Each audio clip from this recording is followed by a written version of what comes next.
السلام عليكم ورحمة الله وبركاته.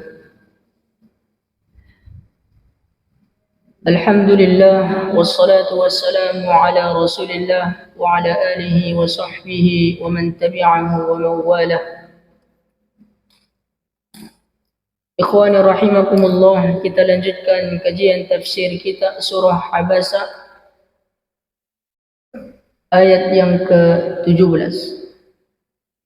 Kemarin kita sudah sampai kepada ayat yang ke-16. A'udzu billahi minasyaitonir rajim. Bismillahirrahmanirrahim. Kiramin bararah. Yang mulia lagi taat. Siapa yang dimaksud yang mulia dan lagi taat? Yaitu para malaikat. Kenapa malaikat ini dimuliakan oleh Allah Subhanahu wa ta'ala?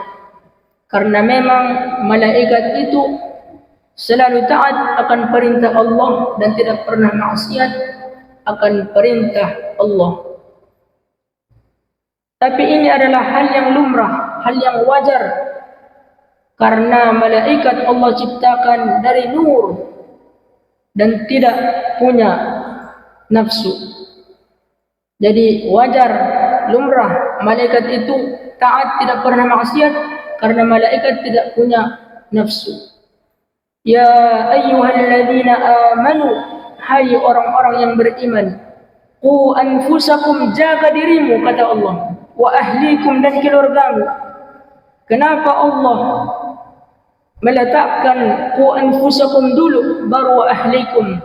Dalam kaedah tafsir, mana kata yang didahulukan, mana kata yang pertama, maka itu yang lebih didahulukan. Qu anfusakum, jaga dirimu, wa ahlikum, dan keluargamu. Ayat ini menjelaskan kepada kita bagaimana mungkin seseorang bisa menyelamatkan orang lain kalau dirinya saja tidak bisa ia selamatkan. Bagaimana mungkin seseorang bisa menolong orang lain kalau dirinya saja dia tidak bisa menolong? Maka Allah menggunakan qu anfusakum, jaga dirimu, wa ahlikum, dan keluargamu, kata Allah. Nara, dari api neraka. Waquduha an-nas wal hijarah 'alaiha malaikatun, di dalamnya ada para malaikat. Malaikatun jamak, kalau mufradnya itu malakun, tapi kalau malaikah itu jamak, banyak. 'Alaiha malaikatun ghiladun shidadun, di dalam api neraka itu ada para malaikat yang ghiladun, sadis, bengis, tidak punya rasa kasihan untuk menyiksa hamba-hamba yang durhaka. La ya'sunallah, mereka tidak pernah bermaksiat kepada Allah. Wa yaf'aluna, la ya'sunallaha ma amarahum, mereka tidak pernah maksiat akan apa yang diperintahkan kepada mereka. Wa yaf'aluna ma yu'marun, mereka selalu mengerjakan, melaksanakan apa yang diperintahkan kepada mereka. Ini malaikat. Maka disebutkan dalam ayat ini kiramin bararah, mereka sungguh mulia. Kenapa mulia? Karena mereka selalu taat akan perintah Allah dan selalu menghindari maksiat, tidak pernah maksiat kepada Allah Subhanahu wa ta'ala. Mana lebih mulia, malaikat apa para nabi? Maka tentu jawabannya adalah para malaikat. Kenapa? Karena secara logika, mana yang lebih mulia? Pengirim surat, pengirim wahyu, atau yang menerima wahyu, atau yang menerima surah? Maka tentu yang menerima surah, yang menerima wahyu lebih mulia daripada pengirim wahyu. Pengirim wahyu itu malaikat Jibril, mengirimkan wahyu kepada Nabi SAW. Tentu Nabi SAW lebih mulia daripada malaikat. Kiramin bararah. Akan tetapi mana lebih mulia, malaikat kebanding manusia biasa? Jika seseorang manusia Allah ciptakan ada akal, ada nafsu, ketika seorang manusia mampu menundukkan hawa nafsunya dan memenangkan akalnya, maka ia lebih mulia daripada malaikat. Namun jika manusia, seorang hamba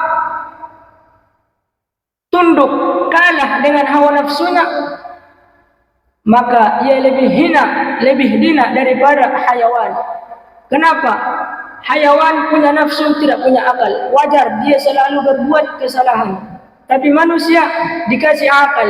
Akal itu berasal dari kata akal, artinya mengikat, tali. Tali mengikat. Tali itu mengikat. Jadi Allah ciptakan nafsu dan Allah ciptakan akal.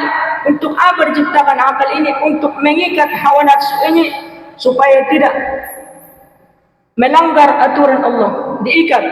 Makanya disebut akal.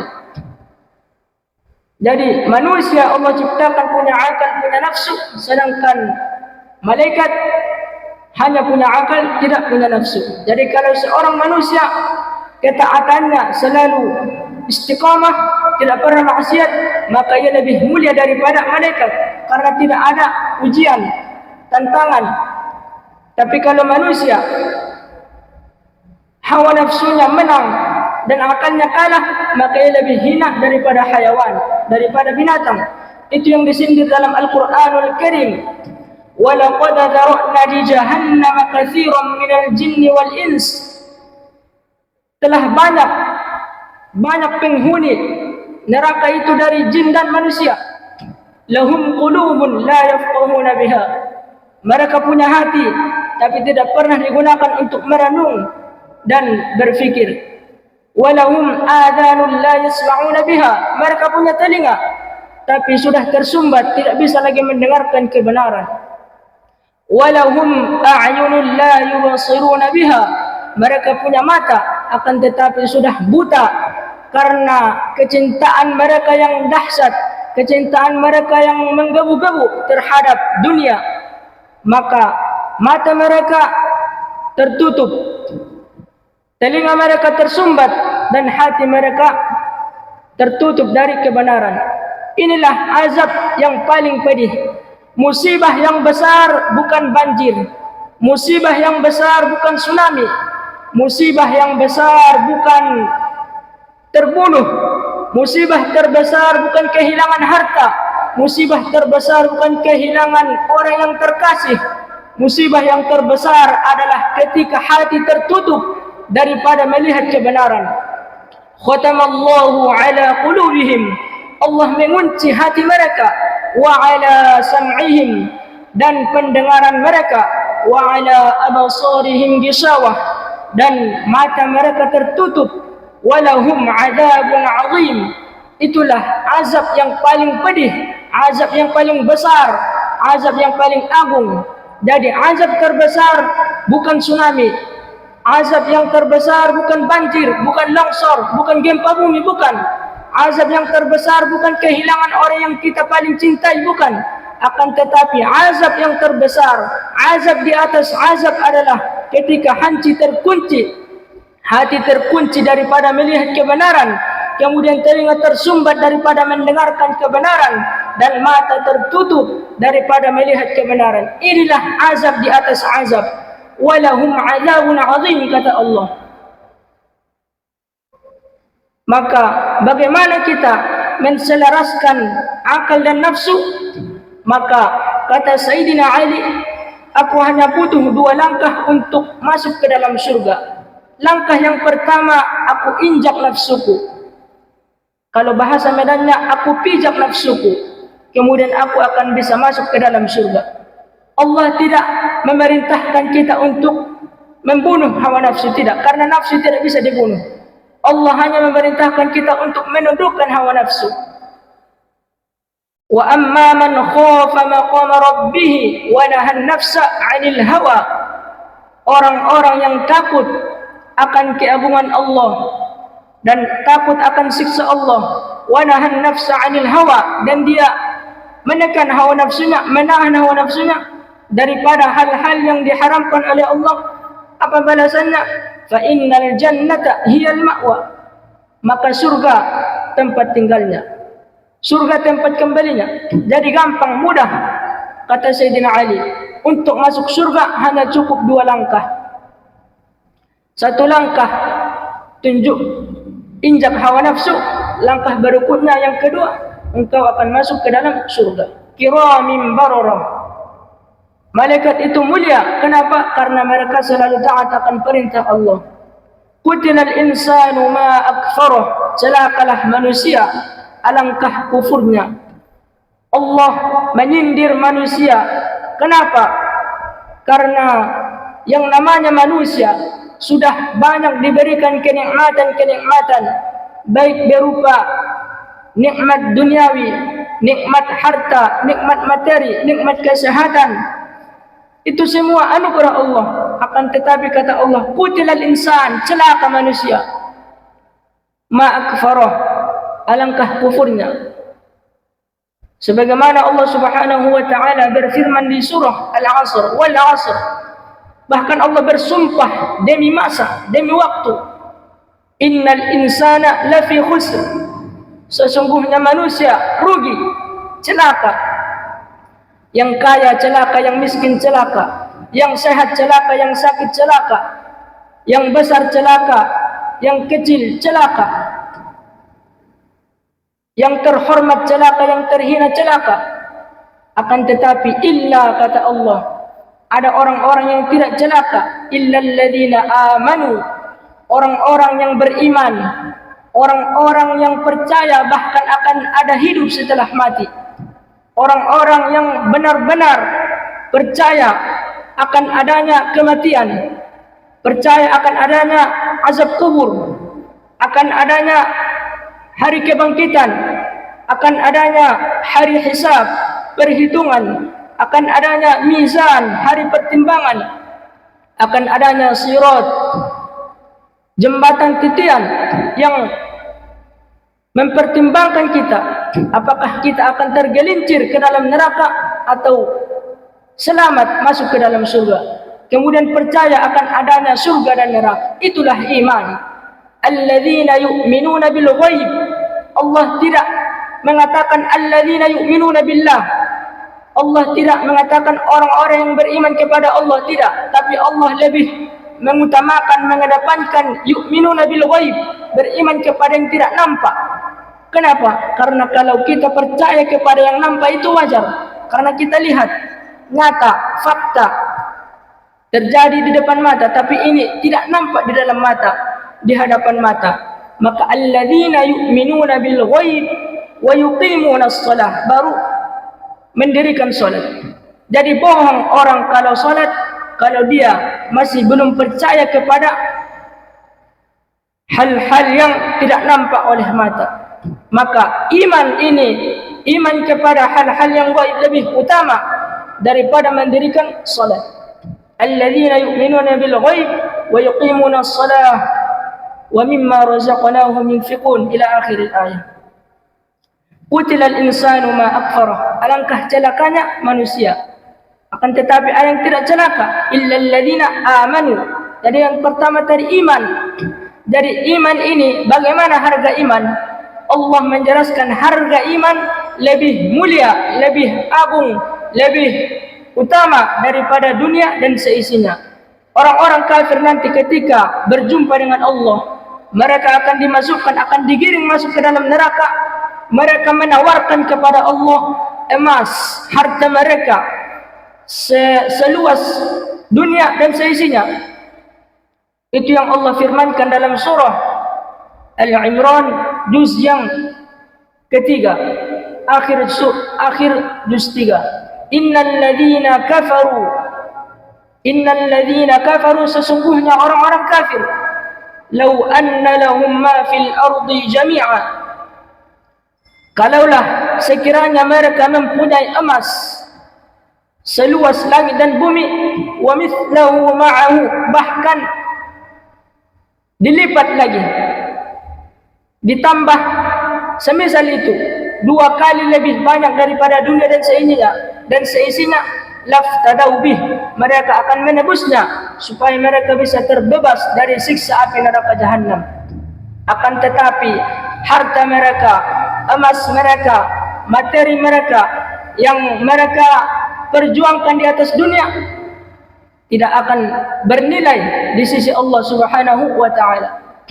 Makanya kita jangan iri kepada orang-orang yang Allah berikan berupa harta duniawi. Kenapa? Karena tentang harta Allah berikan kepada kafir maupun muslim.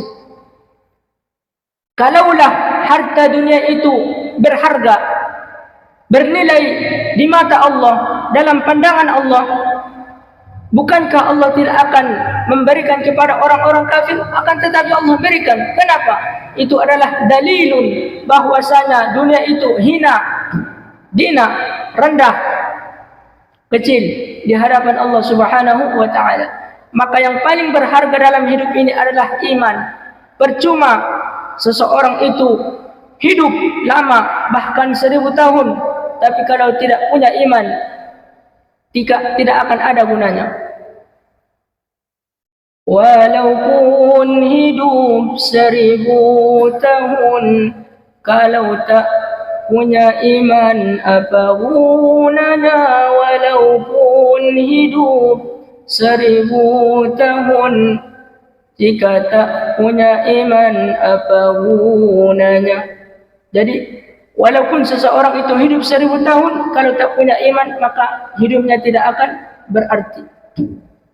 Wa amilus solihat, barulah setelah iman itu kuat, baru kita didorong untuk mengerjakan amal-amal soleh. Wa amilus solihat wa tawasaw bil haqq, saling menasihati dalam kebenaran.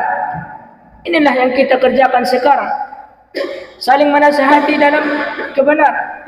Karena manusia ini lupa. Sebenarnya kita sudah tahu apa yang kita kaji malam ini, sudah tahu. Ikhwani sudah tahu apa yang akan saya sampaikan. Akan tetapi kita saling mengingatkan untuk menjalankan perintah Allah, wa tawasaw bil haqq wa tawasaw bis sabr, supaya kita nanti tidak termasuk orang-orang yang celaka yang dimaksud dalam surah Al-Asr. Supaya kita tidak termasuk orang-orang yang khusr, yang celaka, yang rugi. Maka kita senantiasa saling menasihati satu sama lain dalam kebenaran, wa tawasaw bis sabr, dan saling menasihati dalam kesabaran. Apa itu sabar? Apa tingkatan sabar yang paling tinggi? Tingkatan sabar yang paling tinggi bukan sabar menghadapi musibah, bukan. Akan tetapi sabar yang paling indah, sabar maqam, sabar yang paling tinggi adalah ketika kita mampu bersabar untuk menahan diri daripada hal-hal yang diharamkan oleh Allah, hal-hal perbuatan maksiat. Kita sabar menahan diri kita untuk tidak berbuat maksiat, maka ini adalah maqam sabar yang paling tinggi. Jadi sabar bukan hanya bersabar tentang musibah yang menimpa kita, tentang bencana yang menimpa kita. Kita kehilangan orang yang kita kasihi, yang kita cintai. Ya, kita wajar bersedih, tapi kita tidak boleh larut dalam kesedihan. Karena di balik semua ujian yang Allah berikan itu ada hikmah. Makanya maqam yang paling sabar, maqam sabar yang paling tinggi adalah ketika kita mampu bersabar menahan diri dari maksiat, perbuatan yang Allah haramkan. Wa tawasaw bis sabr. Qutilal insanu ma akfarah. Sungguh manusia itu celaka, kata Allah. Kenapa? Karena mereka kufur. Sudah diberikan nikmat semua. Allah memberikan kepada manusia nikmat tanpa mereka meminta. Pernahkah kita meminta ketika kita lahir ke atas dunia? Ya Allah, berikan aku matahari supaya aku bisa berjemur untuk menyehatkan badan, supaya aku bisa berjemur mengeringkan pakaianku. Pernahkah kita meminta? Tidak. Tapi Allah memberikan sebelum kita meminta. Pernahkah kita meminta, ya Allah, ketika aku lahir ke atas dunia, berikan aku kedua mata? Pernahkah kita meminta sebelum kita lahir atau sesudah kita lahir? Tidak pernah. Allah memberikan kepada hambanya sebelum hamba itu meminta. Akan tetapi kebanyakan manusia akfarah, kufur akan nikmatnya. Apa itu kufur? Kufur adalah menutupi akan nikmat Allah, tidak mengakui sang pemberi nikmat. Maka kalimat kafir itu tidak keras sebenarnya. Kita mengucapkan kafir itu tidak keras, tidak arogan.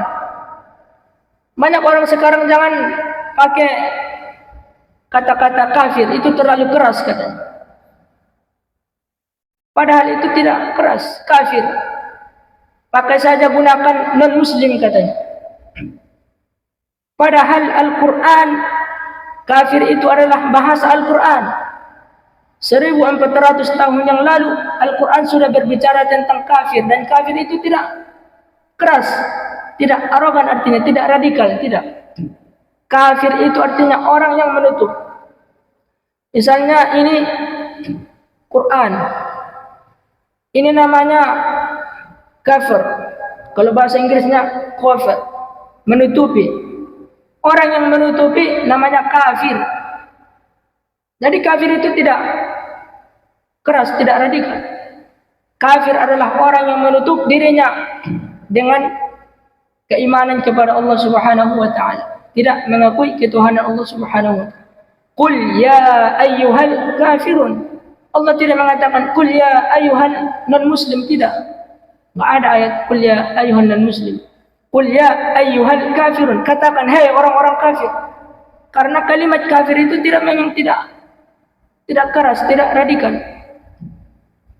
Qutila insanu ma akfarah, alangkah kufurnya. Min ayyi syai'in khalaqah, dari apakah dia diciptakan? Jadi banyak manusia ini lupa dari mana dia diciptakan.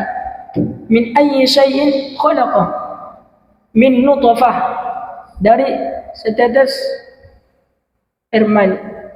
Min nutfah khalaqahu faqaddarah, dia menciptakannya, faqaddarah, lalu dia itu faqaddarah itu artinya menyempurnakannya. yakni ketika Allah Subhanahu wa taala menciptakan seorang manusia, itu ada 4 tahapan dalam hadis Nabi sallallahu alaihi wasallam. Inna ahadakum yujma'u khalquhu fi batni ummihi 40 yawman nutfah. Jadi ketika seorang akan lahir, itu ketika berumur 40 hari dalam alam rahim ibunya, itu masih min nutfah. Nutfah itu masih setetes mani. Kemudian thumma yakunu 'alaqah, kemudian menjadi 'alaqah. Apa itu 'alaqah? Yaitu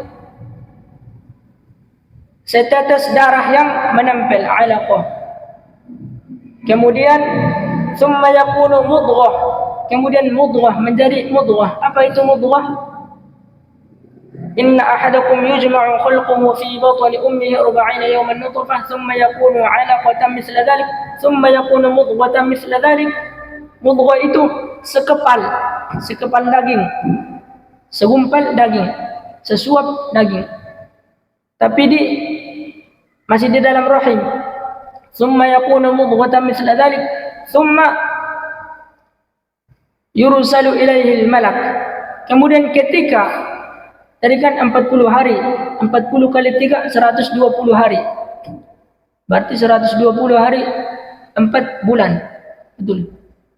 Hanya kan ada tradisi 4 bulanan kalau tidak salah. Summa yursalu ilaihi al-malak, maka diutuslah kepadanya malaikat. Fayanfukhu fihi ruh, maka ditiupkanlah ruh ke dalam rahim itu. Jadi kita sebenarnya, dari mana sebenarnya kita menghitung umur kita? Sebenarnya bukan waktu kita lahir. Ketika ruh sudah ditiupkan masih di dalam rahim ibu kita, itu sebenarnya kehidupan kita sudah dihitung, dimulai. Ibtida, start, ibaratnya start, sudah dimulai. Fayanfukhu fihi ruh, ketika alam ruh kita sudah ditiupkan masih dalam perut ibu kita, itu kehidupan kita sudah start.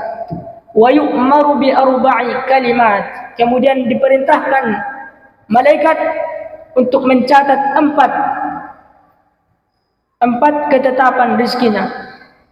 Bikatbi rizkihi, yang pertama ditetapkan rezekinya. Wa ajalihi, ditetapkan ajalnya, kematiannya. Bikat rizqihi wa ajli wa amalihi, kemudian ditetapkan amalnya, au wasaqiyun au sa'idun, kemudian ditetapkan apakah dia akan menjadi orang yang bahagia atau orang yang celaka. Jadi empat takdir ini kita sudah tidak bisa terlepas dari empat takdir ini. Jadi ketika kita masih di alam ruh, sejak pertama kali Allah meniupkan ruh ke dalam jasad kita, itu sudah ditetapkan empat takdir kita. Yang pertama rezeki, yang kedua ajal, yang ketiga amal, yang keempat apakah orang yang bahagia atau sengsara. Namun takdir bisa diubah dengan doa. La yaruddul qada illa doa. Tidak ada yang bisa menolak takdir kecuali doa. Namun ulama menjelaskan la yaruddul qada illa doa. Kalau seseorang memang sudah ditakdirkan menjadi orang yang bahagia di akhirat, maka dia akan selalu berdoa di atas dunia supaya dia menjadi orang yang bahagia. Jadi bohong itu orang walaupun mengatakan kalau saya sudah ditakdirkan akan bahagia pasti masuk surga walaupun saya tidak sholat, bohong. Jadi kalau memang dia sudah ditakdirkan, sudah tercatat takdirnya bahwa dia akan menjadi orang yang bahagia, tentu ketika di dunia dia akan banyak berdoa. Banyak berdoa itu kan artinya ad-du'a mukhul ibadah. Doa itu otaknya ibadah. Jadi doa bukan kita berfikiran membayangkan berdoa itu hanya mengangkat tangan, bukan. Semua ibadah, salat, puasa, sedekah itu semua doa. Jadi itu maksudnya la yaruddul qada illa ad-du'a. Min nutfatin khalaqahu faqaddara, thumma as-sabila yassara. Kemudian segala jalan dia memudahkannya. Thumma as-sabila yassara. Jadi semua urusan kita sebenarnya sudah dimudahkan oleh Allah Subhanahu wa taala. Siapa yang membuat sulit perjalanan hidup ini sebenarnya bukan Allah, akan tetapi diri kita sendiri. Akibat perbuatan tangan manusia itu sendiri. Wa ma zalamnahum, kata Allah, kami tidak pernah zalim kepada mereka. Walakin kanu anfusahum yadhlimun, akan tetapi mereka lah yang zalim terhadap diri mereka sendiri. Thumma as-sabila yassara. Sabil itu jalan. Sabil artinya satu jalan. Kalau jamaknya subul artinya banyak jalan. Karena ada namanya istilah jihad fi sabilillah, berjihad di jalan Allah. Tetapi kalau subul itu banyak jalan. Wala tattabi'us subula fatafarraqu bikum an sabilih. Jangan kamu mengikuti banyak jalan. Apa artinya banyak jalan? Jangan mengikuti kebanyakan orang. Fatafarraqu an sabilih. Nanti kamu akan terpisah dari jalan kebenaran. Jadi kalau kita mengukur kebenaran itu, kita ukur dengan banyaknya orang yang melakukan, maka kita sudah terpisah, sudah memisahkan diri daripada kebenaran. Jadi orang sekarang mana yang viral, mana yang banyak dilakukan orang, ia lakukan. Jadi ia perilakunya sehari-hari apa yang sering dilakukan orang-orang yang viral di sosial media terutama, maka ia lakukan. Orang joget-joget, ia joget-joget. Orang mabuk, dia mabuk.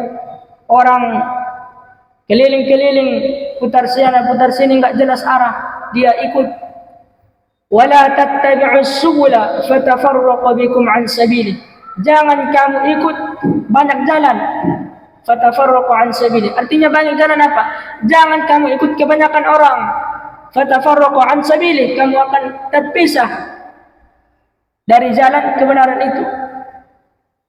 Wa in tuti' aktsara man fil ardi, kalau engkau ikut kebanyakan orang, yudilluka an sabilillah, mereka hanya akan menyesatkanmu dari jalan Allah Subhanahu wa taala. Thumma as-sabila yassara. Sebenarnya jalan kebenaran itu sudah mudah, gampang diterima akal. Akan tetapi manusia itu sendiri yang mempersulit, yang membuatnya ribet.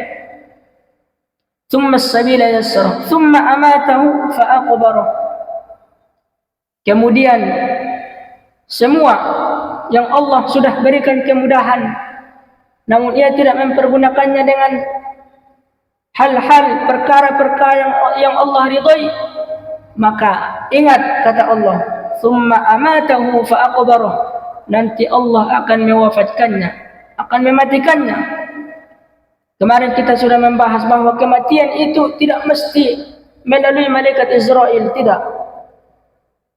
Cara kematian itu ada 3 cara jika Allah ingin mewafatkan manusia. Yang pertama, Allah langsung mewafatkan manusia. Allahu yatawaffal anfusa hina mautiha wallati lam tamut fi manamiha. Kemudian cara yang kedua yaitu dengan wakil malakul maut, yaitu qul yatawaffakum malakul maut wukila bikum. Kemudian cara yang ketiga dengan utusan-utusan Allah.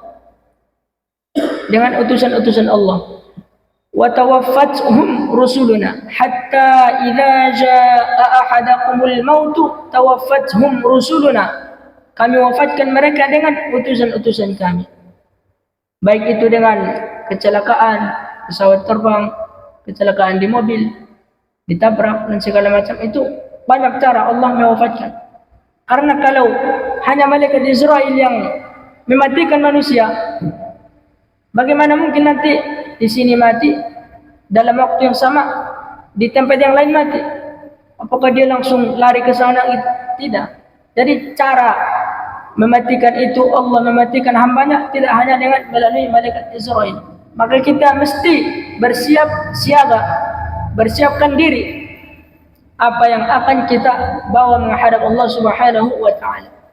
Kalau kita selama hidup kita mempersiapkan betul-betul sungguh-sungguh untuk kehidupan kita dunia yang hanya jangka pendek, kemudian kita biasa-biasa saja untuk mempersiapkan kehidupan akhirat yang kekal selama-lamanya, maka kita sudah menggunakan pemikiran yang salah. Kita lebih memperhatikan jangka pendek daripada jangka panjang. Kita lebih memperhatikan hal yang sebentar daripada hal yang selama-lamanya. Tsumma amatahu fa aqbarah. Padahal nanti manusia akan mati dan akan dimasukkan ke dalam kubur. Jadi tidur di dunia itu tidur yang sebenarnya itu bukan di dunia. Tanam laisa fid dunya. Tidur itu bukan di dunia tempatnya. Hakikatul manam fil qabr. Hakikat yang sesungguhnya, tidur yang sesungguhnya itu di dalam kubur. Karena itu kita mesti mempersiapkan apa yang akan kita bawa masuk ke dalam kubur. Thumma idza syaa'a ansyarah. Kemudian Allah akan membangkitkan. Berapa lama seorang hamba ketika masuk ke dalam kubur lalu dibangkitkan? Kata para ulama bisa bermiliaran-miliaran tahun. Padahal kita hidup di dunia hanya 60-70 tahun yang akan menentukan nasib kita nanti. Untuk hidup kekal selama-lamanya. Jadi al-qabru adalah tempat pertama, persinggahan pertama. Jadi kita ini sebenarnya seperti musafir, masih perjalanan. Ini masih ibaratnya masih awal-awal lah, permulaan. Belum akhir, belum pertengahan pun belum. Kalau seseorang itu sudah bahagia di dalam kubur, maka tempat selanjutnya akan lebih bahagia. Sebaliknya, ketika seseorang masuk ke dalam kubur, kemudian mendapatkan pertanyaan yang mengerikan, siksaan yang mengerikan, maka tempat-tempat selanjutnya akan lebih mengerikan lagi. Ya, mudah-mudahan kita terselamat, terbebas dari siksa kubur, azab kubur. Amin amin ya rabbal alamin. Mudah-mudahan kajian kita ini bermanfaat dan bisa meningkatkan semangat kita, ketakwaan kita, ibadah kita kepada Allah Subhanahu wa taala. Kita ucapkan alhamdulillahi rabbil alamin. Subhanakallahumma wa bihamdika asyhadu an la ilaha illa anta astaghfiruka wa atubu ilaik. Wal 'afwu minkum. Wassalamu alaikum warahmatullahi wabarakatuh.